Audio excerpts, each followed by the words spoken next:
¿Cómo están? Muy buenas tardes. Buenas tardes a todos.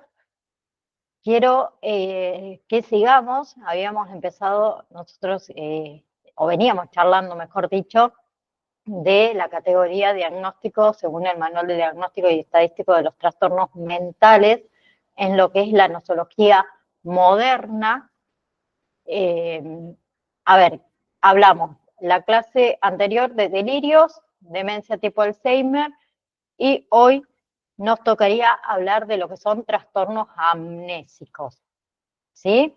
Que en realidad existe una amplia variedad de trastornos en lo que aparece la amnesia como síntoma principal, ¿sí? Que eso se conoce como trastornos amnésicos. Esos trastornos podrían deberse tanto a lo que son acciones persistentes de sustancias como los efectos, digamos, a nivel fisiológico de una enfermedad médica. En sí, los trastornos amnésicos se caracterizan por, digamos, un notable deterioro de la memoria. ¿Para qué? Para recordar hechos remotos, ¿sí? Mientras que en casos normalmente recuerdan hechos o acontecimientos inmediatos. Y por otro lado, la capacidad para aprender y para recordar cosas nuevas se encuentra muy afectada, que eso sería una amnesia anterrógrada, lo que puede dar lugar a problemas o orientación en el tiempo, ¿sí? Entonces, cuando, digamos, nosotros hablamos de la palabra amnesia en psicología, ¿a qué nos referimos? A una pérdida parcial o incluso toda, sí, o total de lo que son las funciones amnésicas. ¿Qué significa eso? Que la persona que lo sufre va a ser incapaz de adquirir, o sea, de retener y o evocar o recuperar de nuevo la información, ¿sí? Por lo que le sería imposible a esa persona recordar o retener la información por un periodo de tiempo concreto, ¿sí? Por otro lado, a ver, los trastornos amnésicos son, digamos, una serie de síndromes que están caracterizados principalmente porque por un deterioro en la memoria bastante marcado para, como les dije antes, recordar los hechos remotos, ¿sí? Hay diferentes tipos de amnesia. Está, por ejemplo, lo que es la amnesia global transitoria, que se abrevia con la sigla AGT, que es un síndrome clínico que aparece en personas maduras, en personas ancianas, ¿sí? Que está caracterizado más que nada por episodios de amnesia anterrógrada y confusión profunda de varias horas de duración, pero que tiene una recuperación total, ¿sí? Todos esos ataques no se acompañan de, por ejemplo, actividades convulsivas ni afecciones del conocimiento, y tienen como base en realidad una amnesia para el reconocimiento de las actitudes y el pasado reciente, ¿no?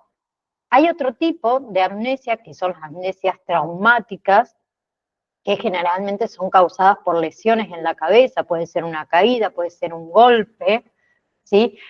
Esas lesiones que no penetra el cráneo, ¿no? Bien, es frecuentemente transitoria, o sea, la duración de la amnesia está relacionada también mucho con el grado de daño que se causó, ¿sí? Y puede dar una indicación, ¿sí? De prognosis, en realidad se llama, para la recuperación de otras funciones. Entonces, un trauma ligero, como por ejemplo un accidente automovilístico, ¿sí? Que resulte en no más de que un ligerito latigazo, vamos a decirlo así, puede causar a ese ocupante no recordar los eventos ocurridos justo antes del accidente, debido a que a esa breve interrupción en los mecanismos de transferencia de la memoria a corto o a largo plazo, ¿sí? Ese mecanismo en realidad se conoce como consolidación de la memoria, ¿bien? ¿Y en qué consta ese mecanismo? Consta de cambios moleculares basados en síntesis de proteínas, ¿sí? Que forman que estas representaciones fijas en el cerebro. Entonces, la persona que sufre amnesia postraumática también puede presentar un estado de coma, ¿sí? Que puede durar desde segundos hasta semanas. Obviamente que eso va a depender de la gravedad de ese trauma.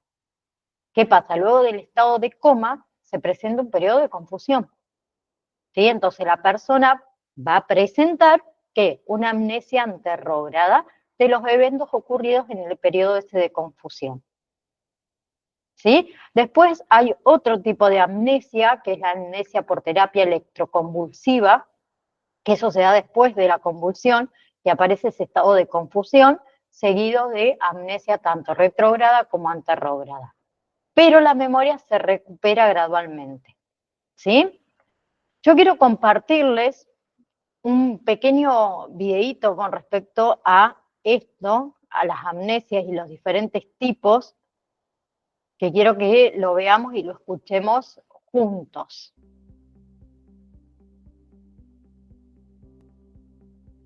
¿Qué es la amnesia? La amnesia es una pérdida parcial o total de la memoria provocada por causas biológicas o funcionales. Las causas biológicas pueden implicar daños en el cerebro, relacionados con traumas, enfermedades o uso de drogas, mientras que las causas funcionales pueden ser provocadas por mecanismos psicológicos de defensa. Cuando una persona padece amnesia, puede tener dificultad para recordar lugares o etapas pasadas, así como detalles específicos. Otras personas, sin embargo, no pueden recordar nueva información, aunque mantienen sus recuerdos pasados intactos. Existen muchos tipos de amnesia dependiendo de las causas y de la naturaleza de la progresión de la enfermedad. Los principales tipos de amnesia son la amnesia anterógrada y la amnesia retrógrada. También se registran otros tipos de amnesia debido a su especificación y naturaleza. Amnesia anterógrada. Se habla de amnesia anterógrada cuando el paciente no es capaz de recordar nueva información. Los eventos recientes en la información que debe ser almacenada en la memoria a corto plazo para ser convertida en memoria a largo plazo desaparecen. Sin embargo, los eventos pasados previos a la situación que desencadenó la amnesia pueden recordarse. Normalmente esto es resultado de un trauma cerebral que envuelve al hipocampo, el fórnix o los cuerpos mamilares, estructuras fundamentales para nuestra memoria. Amnesia retrógrada. En este tipo de amnesia, al contrario que en la anterior, existe una incapacidad para recordar eventos que ocurrieron antes de que esta condición nos afectara, aunque sí pueden ser recordados los eventos que han ocurrido después. Especialmente son los eventos que han ocurrido justo antes de que la amnesia llegara los que menos se recuerdan, mientras que los recuerdos más antiguos suelen mantenerse. Esto puede darse tanto por traumas como por enfermedades que afectan a estructuras relacionadas con la memoria a largo plazo, como el hipocampo y los lóbulos temporales. Tanto la amnesia anterógrada como la retrógrada pueden ser padecidas a la vez. Amnesia global transitoria. Se trata de una pérdida temporal total de la memoria a corto plazo y según la gravedad, también de la memoria a largo plazo. La persona deja de recordar sucesos recientes o información verbal, sin poder crear nuevos recuerdos ni evocar nada de lo ocurrido más allá de los últimos minutos. Sin embargo, se mantienen conservadas la identidad, la función del lenguaje y las habilidades perceptivas visuales, espaciales y sociales. Esto puede llegar a resultar muy confuso y suele acompañarse de un estado de ansiedad, pero no suele durar más de un día. No es una condición muy frecuente y suele darse en personas de entre 56 a 75 años, por causas múltiples como problemas cardiovasculares, migrañas o alguna clase de suceso epiléptico. Psicosis de Wernicke-Korsakoff. La psicosis de Wernicke-Korsakoff es una pérdida de memoria progresiva debida al uso prolongado de alcohol. Generalmente se acompaña de otras disfunciones neurológicas como la pérdida de coordinación motora o la pérdida de sensibilidad en pies y dedos. También puede ser causada por la malnutrición, especialmente por la pérdida de vitamina B1. Amnesia disociativa. Es un tipo de amnesia en la que el paciente es incapaz de recordar información personal percibida como negativa o estresante. Las causas de este tipo de amnesia son psicológicas, no son debidas a enfermedades o traumas cerebrales. Normalmente los pacientes no experimentan una crisis de identidad, pero viven un estado de trance en el que pueden desarrollar una despersonalización, como esfuerzo para bloquear una experiencia estresante. Puede tratarse de memoria reprimida, cuando no existe habilidad para acceder a una información sobre un evento traumático, aunque la información esté almacenada en la memoria a largo plazo. Se habla de fuga disociativa o estado de fuga cuando la persona sufre una pérdida de memoria incluyendo su identidad, llegando a viajar lejos de su ambiente familiar e incluso llegando a formar una nueva identidad. Son resultado de vivir situaciones traumáticas o altamente estresantes. Es una situación muy infrecuente. Amnesia infantil. Es la inhabilidad para recordar eventos de la infancia, debido a la inmadurez de ciertas áreas del cerebro en sus primeros estadios. Esta amnesia suele cubrir aquellos eventos ocurridos desde el nacimiento de la persona hasta sus primeros 4 años de vida. Esperamos que este vídeo te haya gustado y te sirva de ayuda. Bien, quería compartir con ustedes ese videito. Ahora, pasamos a lo que es aquí. Trastornos mentales provocados por un problema médico general, ¿sí? Entonces, al hablar de lo que son los trastornos mentales provocados por un problema médico en general, ¿sí? Tenemos lo que es trastornos psicóticos, ¿sí? Provocados o debido a afecciones médicas. La psicosis, ¿a qué se refiere? A ver, a síntomas como es el delirio, como son las alucinaciones, los pensamientos, el habla desorganizada, la conducta motora extraña o inapropiada, que indican en realidad pérdida de contacto con la realidad. ¿Sí? Son diagnósticos que se establecen cuando la psicosis es consecuencia de una afección médica en este caso, ¿sí? No de un trastorno mental, como es la epilepsia, como es la esquizofrenia. ¿Sí? Por ejemplo, las personas que sufren epilepsia en lo que es el lóbulo temporal, por ejemplo, tienen a veces alucinaciones olfativas, ¿sí? Huelen cosas, digamos, que no están presentes. Después hay otros trastornos médicos que pueden causar psicosis, por ejemplo, tumores, ¿sí? Infecciones cerebrales, accidentes cerebrovasculares, la migraña, ¿sí? Trastornos hormonales, ¿bien? Pero más allá de eso, no se considera, digamos, que la persona que presente confusión grave, o sea, delirio debido a una enfermedad grave o a la abstinencia, por ejemplo, a ver, de fármacos o de sustancias, sufre un trastorno psicótico debido a esa afección médica.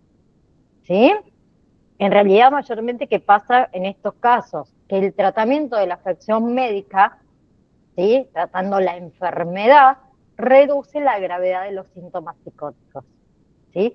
Hay algunas personas que también necesitan un tratamiento específico para los síntomas psicóticos. Sí, obvio, más que obvio. Bien, acá también yo tengo un videíto que también se los quiero compartir, dura 4 minutitos, muy parecido al que vimos recién, que habla de los trastornos, perdón, psicóticos debido a otra afección médica.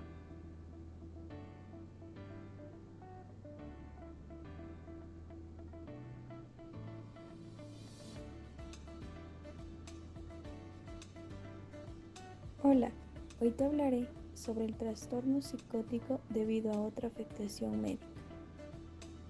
Pero antes de empezar debemos saber qué es una afectación médica. Una afectación médica es una alteración en el cerebro y en el sistema nervioso del individuo.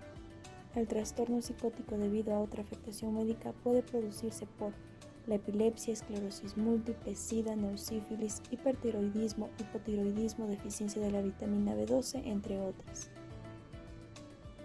Etiología. La principal causa puede ser la ventriculomegalia, que es una anomalía que aumenta el tamaño de uno de los ventrículos laterales. Otro puede ser la atrofia frontotemporal, que es la degeneración frontal y temporal. Otra también puede ser la atrofia hipocampal, que es una alteración en el hipocampo, además de los tumores que depende de su localización, donde puede estar en el lóbulo frontal y temporal, que dan alteraciones mentales, y las lesiones en el lóbulo temporal y occipital presentan alucinaciones en mayor proporción. Síntomas, causas y epidemiología. Los síntomas del trastorno psicótico por otra afectación médica se caracterizan principalmente por alucinaciones y delirios. De este modo se acompaña de sintomatología propia de la enfermedad. A continuación les hablaré de las 3 enfermedades más comunes. ACV o accidente cerebrovascular, que se caracteriza por la interrupción del flujo sanguíneo en cualquier parte del cerebro. Existen 2 tipos, isquémico y hemorrágico. La prevalencia de los síntomas psicóticos es alrededor del 1 al 2%, pero estos síntomas tienden a disminuir un 10% después de los 6 meses del accidente. Estos síntomas pueden afectar a casi la mitad de todos estos pacientes. La segunda enfermedad del cual les hablaré es el Parkinson. El Parkinson es una enfermedad neurodegenerativa que generalmente sus inicios son en la adultez. Aquí la psicosis es compleja y contiene mayormente alucinaciones visuales y delirios paranoides, que incapacitan la vida del sujeto, aumentando la probabilidad de muerte y la dependencia a la ayuda de otra persona. Por último, los tumores encefálicos, que son masas anormales que crecen sin control. Aquí se puede presentar alucinaciones visuales, auditivas y en algunos casos los delirios. Depende de la localización del tumor. Criterios diagnósticos. El paciente deberá presentar alucinaciones o delirios destacados. Existen pruebas a partir de la historia clínica, la exploración física o pruebas de laboratorio de que el trastorno es consecuencia fisiológica de una afectación médica. El trastorno no se explica mejor por otro trastorno mental. El trastorno no se produce exclusivamente durante un curso de síndrome confusional. El trastorno causa malestar clínicamente significativo o deterioro de los ámbitos social, laboral u otras áreas importantes del funcionamiento. Codificación. Según el Manual de Diagnóstico CIE-10, el trastorno de ideas delirantes esquizofreniforme orgánico con F02.2 con delirios, cuando los delirios son con síntomas sobresalientes en el trastorno, y alucinosis orgánica con F06.0 con alucinaciones si las alucinaciones son el síntoma con mayor notoriedad dentro de la patología. Para finalizar, les hablaré de 3 tipos de posibles tratamientos para este trastorno. El primero es el tratamiento psicológico. Estos son específicos dirigidos a la resolución de problemas de estimulación de capacidades cognitivas y tratamientos psicoeducativos. El segundo es la farmacología, que se basa especialmente en combatir los síntomas positivos del trastorno utilizando neurolépticos o antipsicóticos típicos o atípicos como olanzapina, risperidona y haloperidol. Por último, el tratamiento social, que son intervenciones sociales dirigidas a promover las habilidades sociales y laborales del paciente. Conclusión. El trastorno psicótico debido a otra afectación médica se caracteriza por alucinaciones o delirios, pero estos deben ser causados por otro trastorno médico. Asimismo, es importante mencionar que la psicosis se refiere a síntomas como delirios, alucinaciones, pensamiento y habla desorganizada, además de conducta motora extraña e inapropiada, que indicaría la pérdida del contacto con la realidad. Bien. Ahora pasamos a lo que son, ahí les comparto, ¿sí?, trastornos relacionados con el abuso de sustancias tóxicas. Uy, qué mala que soy con el mouse. Acá, a ver, todo lo que es trastornos por uso de sustancias, generalmente que implica ciertos patrones de comportamientos en lo que las personas continúan, digamos, consumiendo sustancias, por ejemplo, alguna droga recreativa, a pesar de que están experimentando problemas derivados de ello, ¿sí?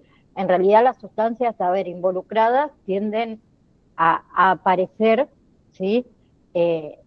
Los fármacos que típicamente usan o causan, mejor dicho, lo que son trastornos relacionados con sustancias, es por ejemplo el alcohol, todo lo que son los fármacos ansiolíticos, los fármacos sedantes, la cafeína, el cannabis, ahí incluimos lo que es la marihuana, por ejemplo, los alucinógenos, como es el LSD, ¿sí? Los inhalantes también, los diluyentes de pintura o ciertas colas, los opiáceos, como es el fentanilo, la morfina, la oxicodona, el tabaco, y lo que son los estimulantes, ¿no? La cocaína y las anfetaminas. Y después hay otros que podemos incluir, que son los esteroides anabolizantes y algunas sustancias de abuso habitual. ¿Bien?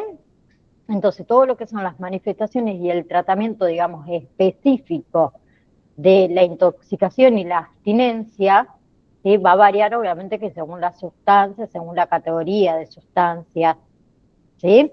Pero lo que son los términos comunes, adicción, abuso y dependencia, en sí se definen de una forma demasiado por ahí flexible y variable como para ser verdaderamente útiles como un diagnóstico, ¿sí?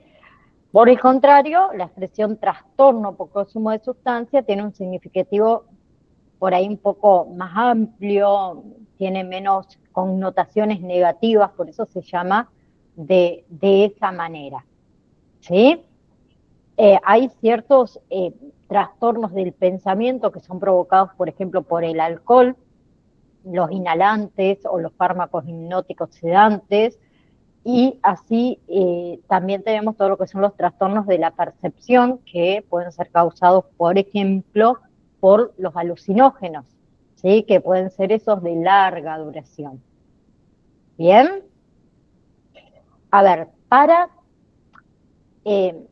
ser diagnosticado con algún tipo de trastorno relacionado con el abuso de sustancias tóxicas, ¿sí?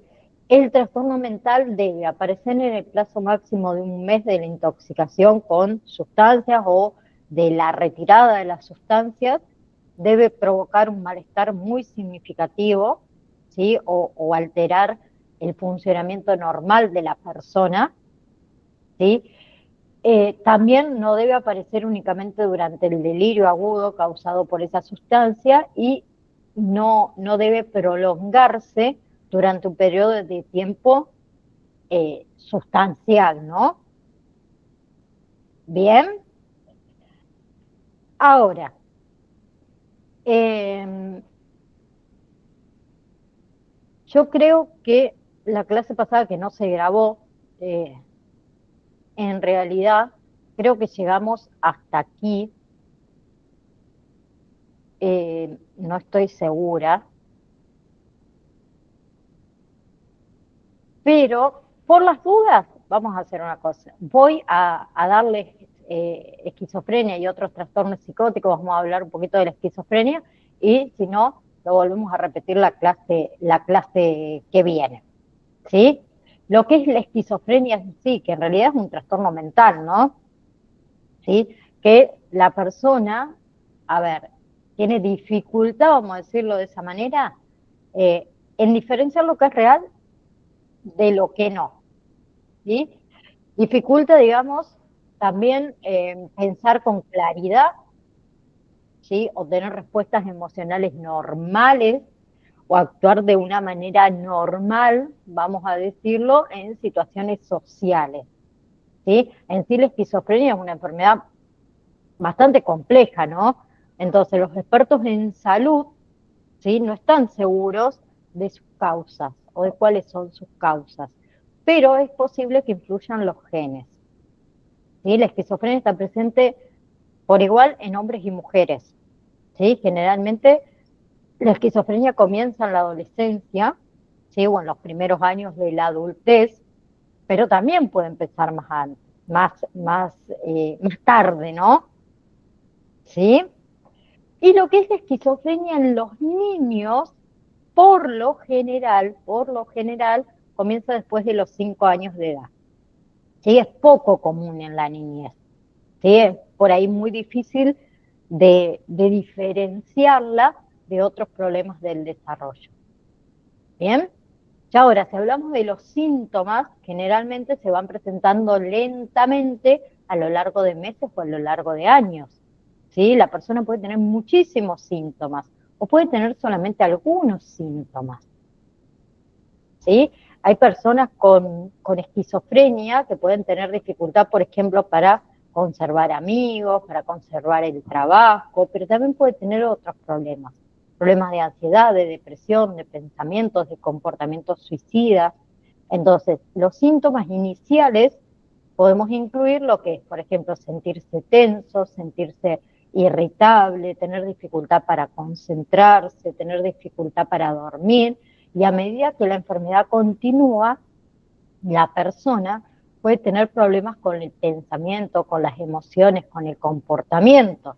Por ejemplo, el tema de las alucinaciones, escuchar o ver cosas que no existen, el aislamiento, ¿sí?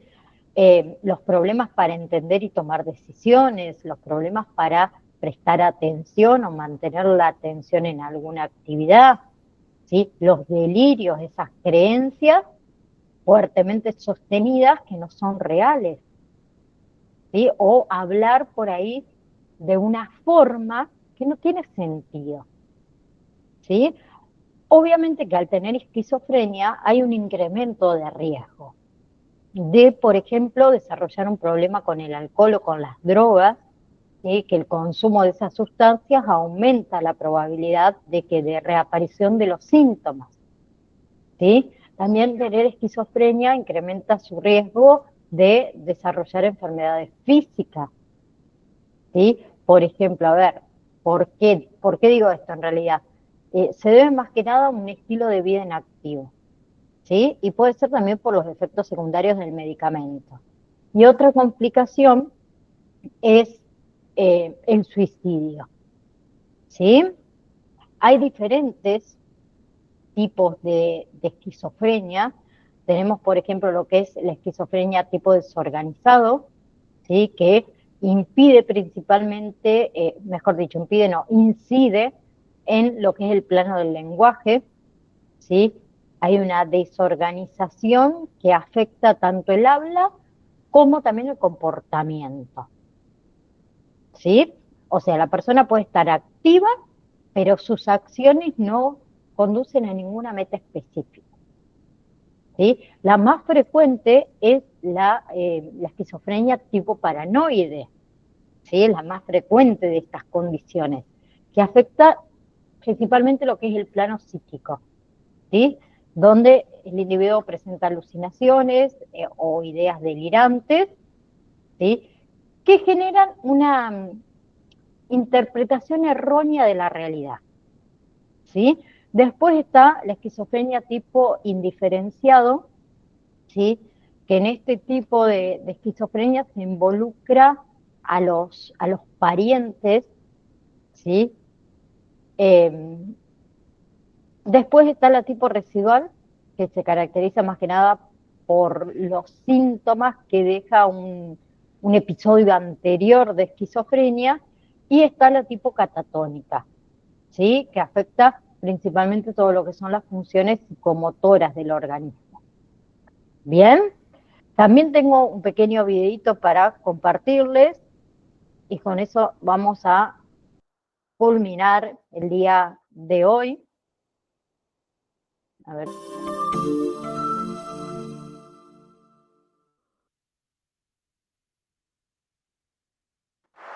Ahí está, esa pintura, que absolutamente creía que me hablaba. Tuve muchas conversaciones con ella en los últimos años. Es una pintura sencilla, un paisaje campestre con un lago y un hombre caminando a su lado. Está en un lugar de honor, al lado de todos los demás logros de mi vida.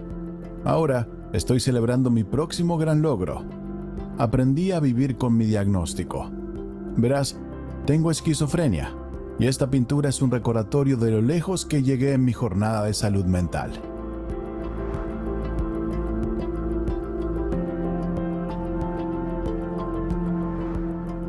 Hace unos 2 años, empecé a notar algunos cambios en mí mismo, pero no entendí lo que estaba pasando.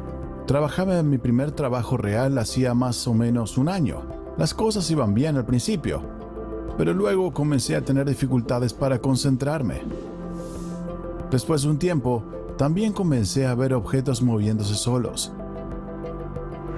Con el tiempo, comencé a escuchar una pintura que recibí de un amigo. Ella me hablaba, y no pasó mucho tiempo hasta que empecé a responderle.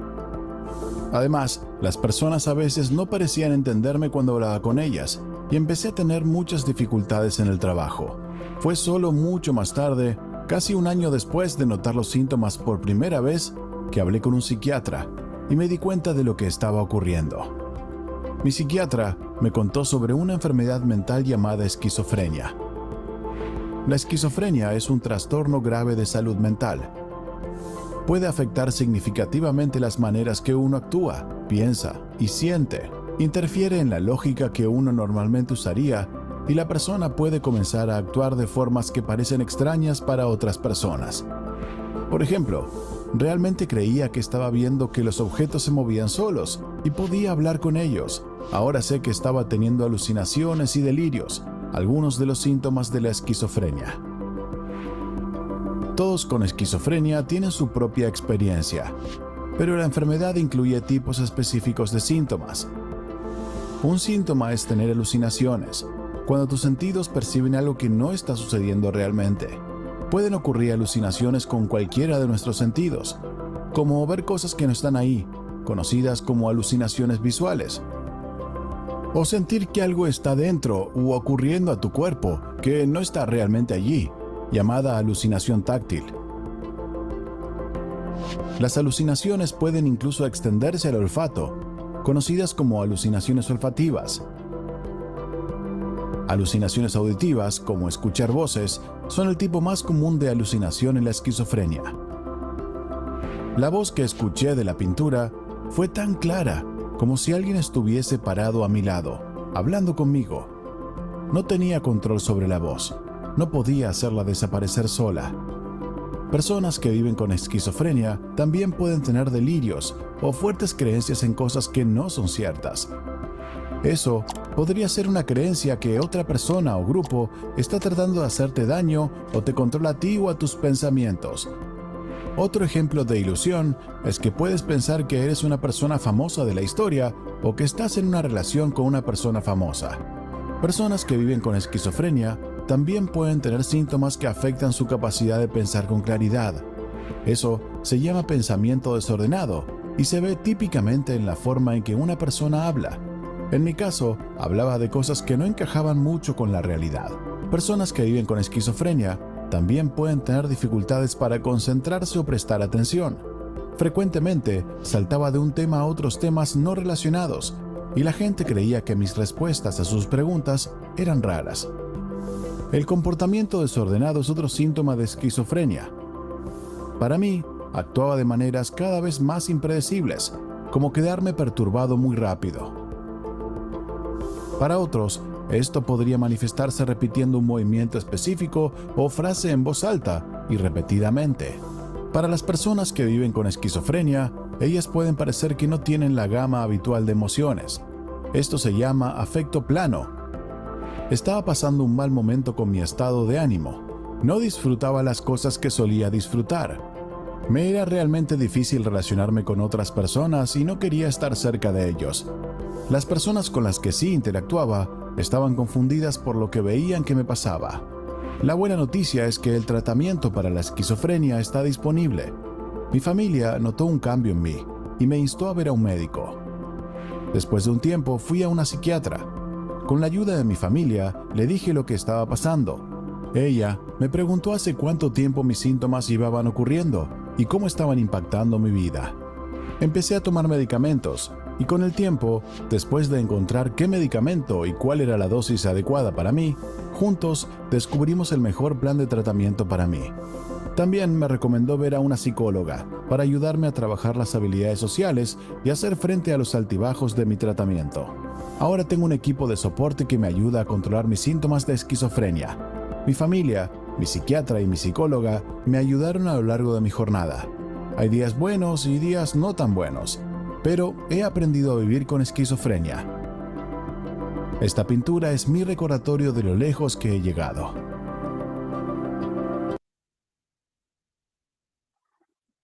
Bien, bueno chicos, nos vemos entonces el próximo lunes.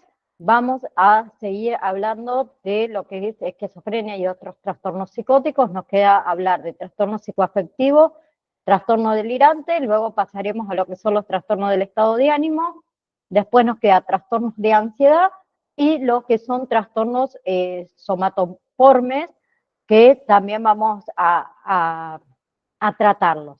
Así que tengan un muy lindo fin de semana, nos vemos el próximo lunes. Les mando un beso enorme a cada uno de ustedes. Chao, chao.